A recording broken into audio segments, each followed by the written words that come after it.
Hello everybody, in this video we talk about the future of video gaming. Now, if you look at the past, when everything started, when you can see the gradual changes and upgrades, you can see that several things changed. This includes the visuals, the screen, the way we actually see the content, the game, in this case. The other thing is the user interface, user input, the way we actually interact with the content. The other thing is, of course, stronger, more powerful computing hardware. We also have complementary technologies. In that aspect, we can talk about, for example, cloud computing, artificial intelligence, things that enables us, in combination of the other things that we mentioned, to enhance and create really unique and immersive user experiences.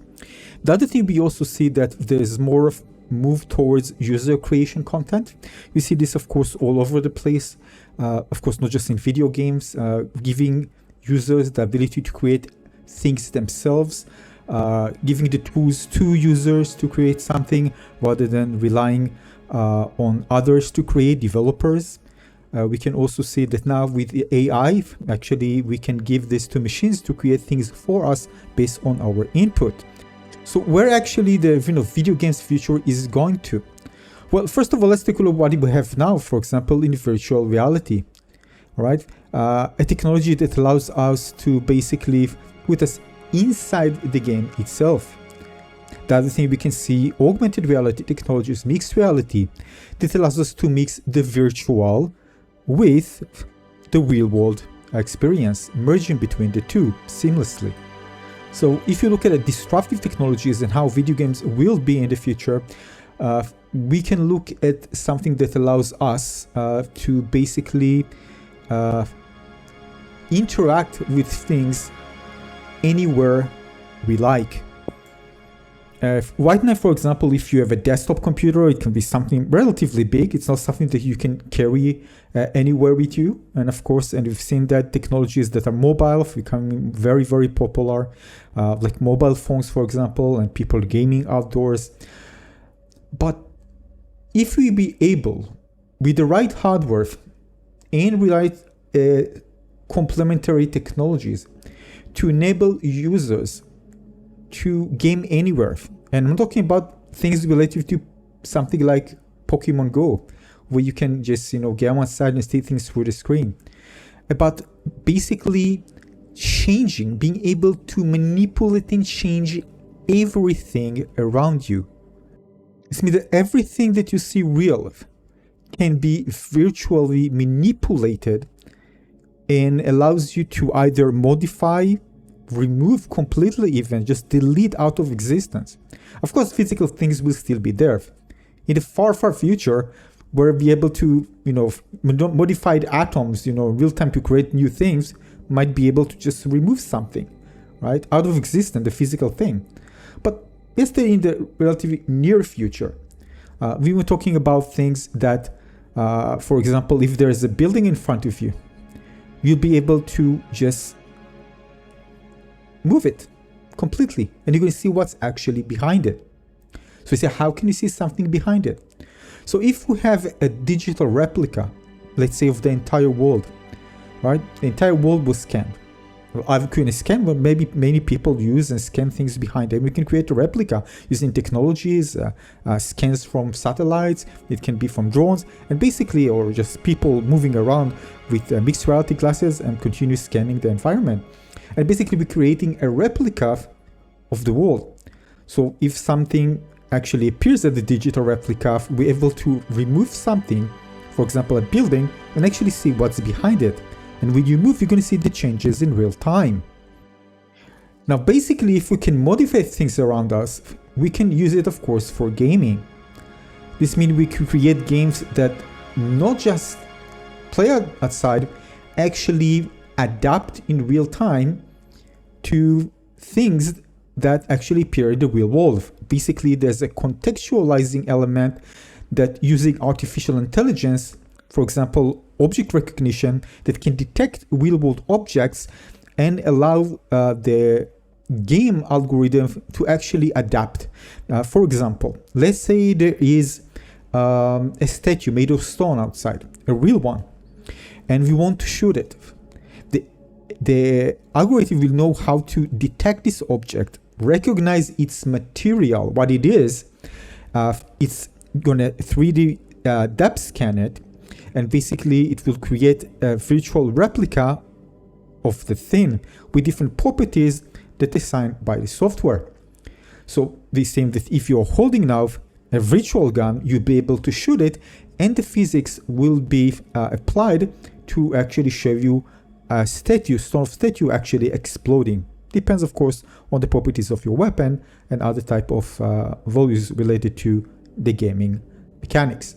So imagine holding a virtual weapon, going outside with a virtual rocket launcher, and be able to destroy all the buildings around you.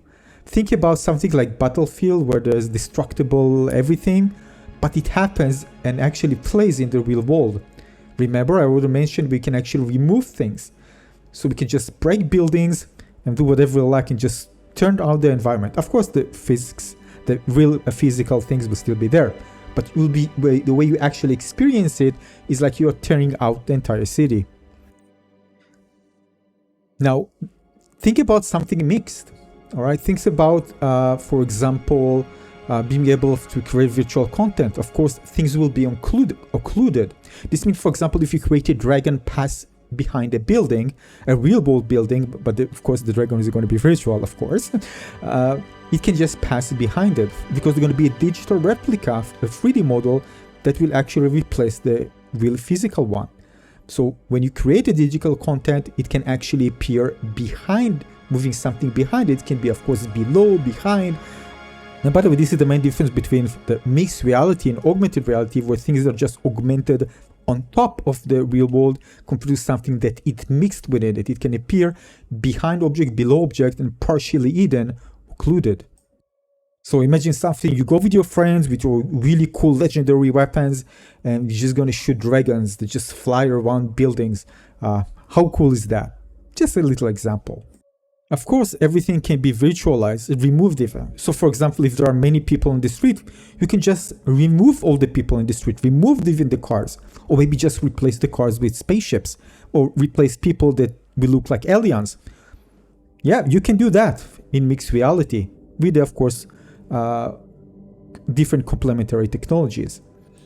Now the thing is that, and of course we can go crazy or totally crazy here, but the thing is, in order this to happen, we need a device that's going to be comfortable to use, of course, powerful, and won't look awkward, of course.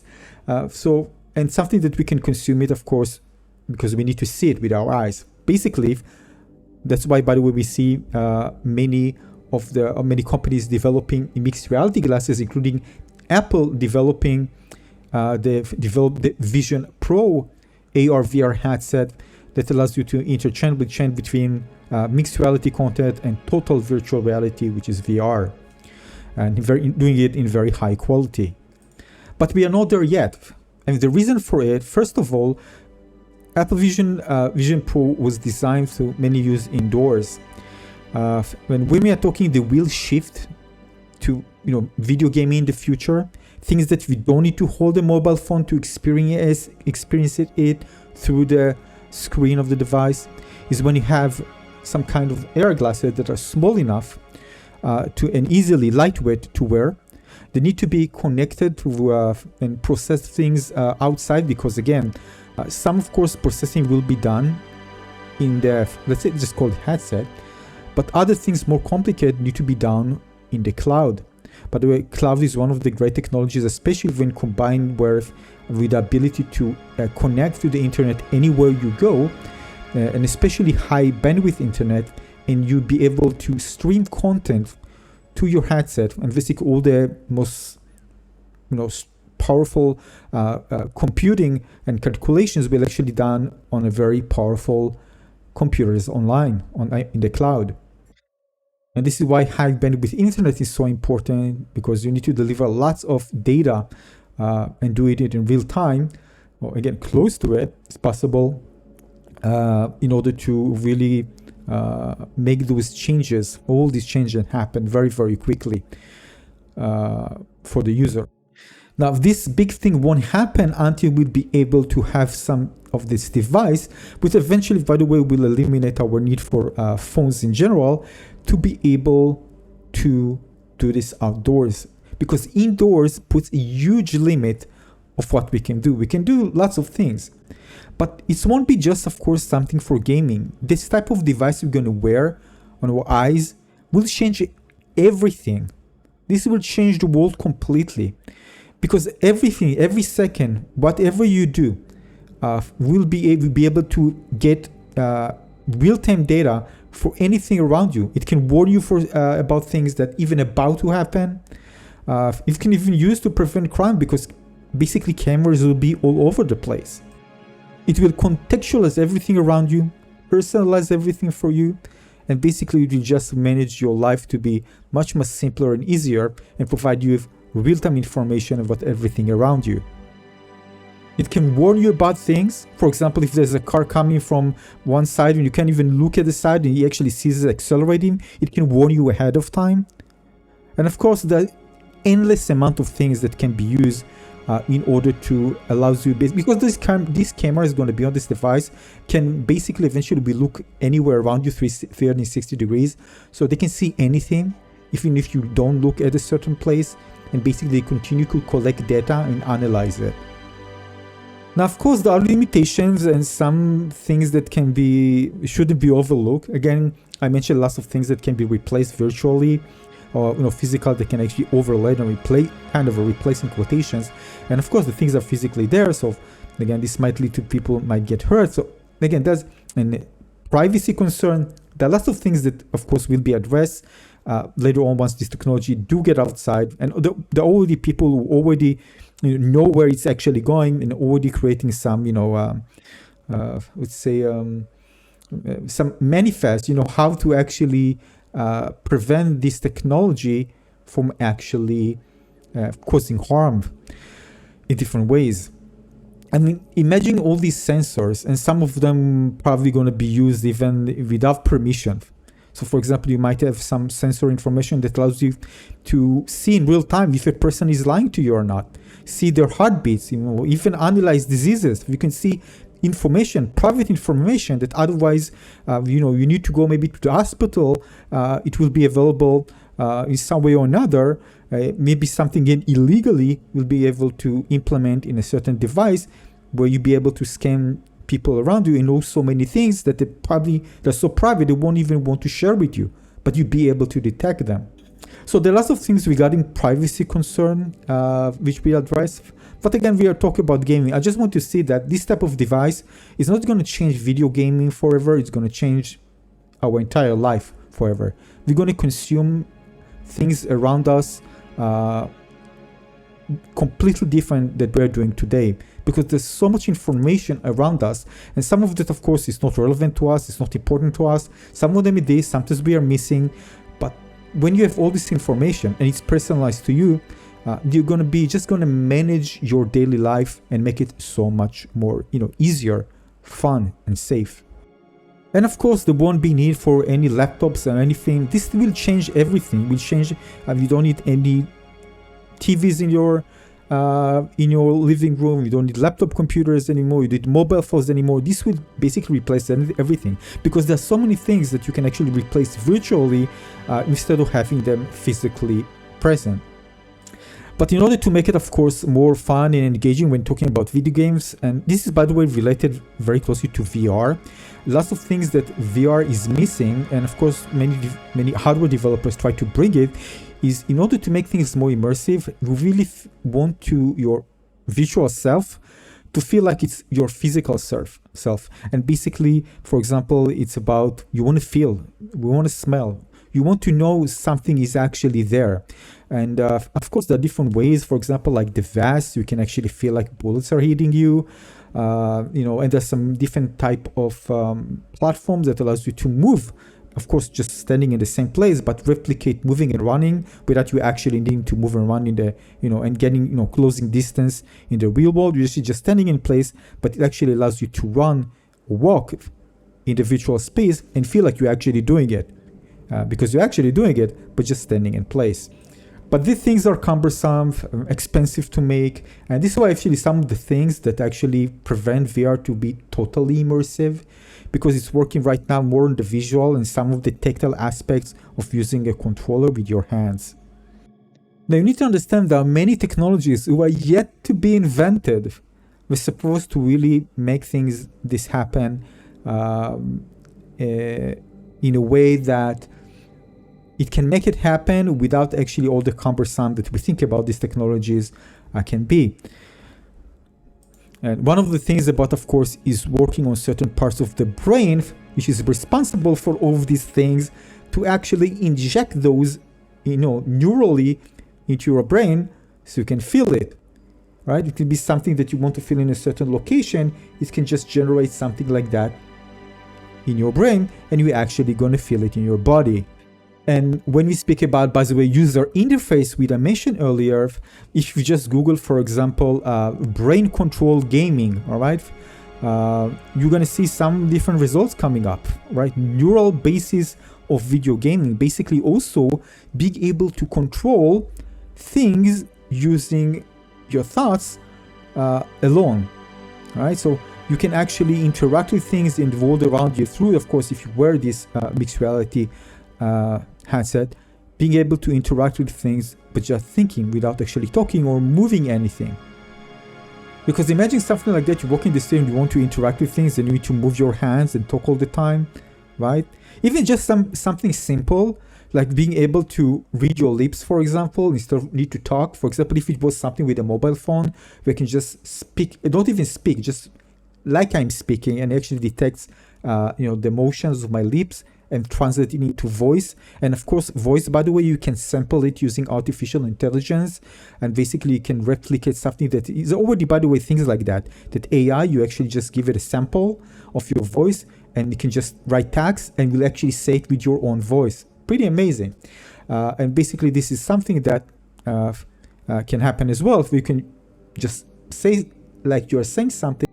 And by the way, when we talk about avatars in games, you'll be able to customize your friends totally. Those who are physical near you, you'll be able to make them look anywhere you like, basically.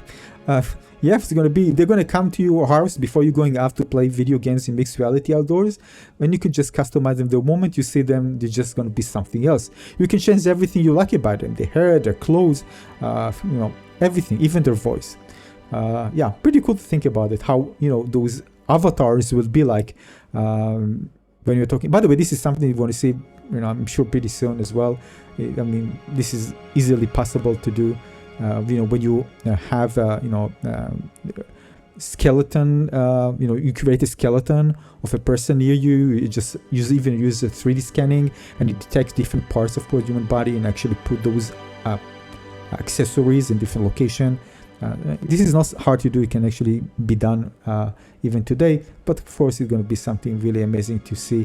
When you're just moving around the street and you're just gonna just create a random customization for all the people, everybody just look different, and it's kind of cool to think about it. So for example, you can make everybody look like bunnies and maybe funny hats on top. Maybe in Christmas, everybody you can see it. Of course, this is just personalized to you, personalized based on what you want to see. Something cool to think about it. And when you think about it, of course, it can lead you to understand that all the people outdoors that are not related even to you can even use them as a video game. Let's create something that will create maybe, let's say something that is less violent. Maybe just, let's say you want to shoot with a water gun and see people just dripping wet. The real people. You can do this, of course. Because all these people, of course, will have this digital virtual selves. They're going to be in the game because it's going to be detected by the game. And if you shoot them, for example, with your water pistol, you can see the effect on them, which is going to be pretty cool. And of course, because you can create also, again, there's a physical scan of for example, of the person, you can create an animation that overrides the current physical state of a person. For example, you create a person just suddenly flying out, or maybe falling on the ground, where the real physical self just continue walking, and it actually can be even out of your view, but that replica, the digital replica, virtual replica of that person will do something. All right, of course, not related to the person. That person even doesn't know that something like that happened. It just, you see it as such.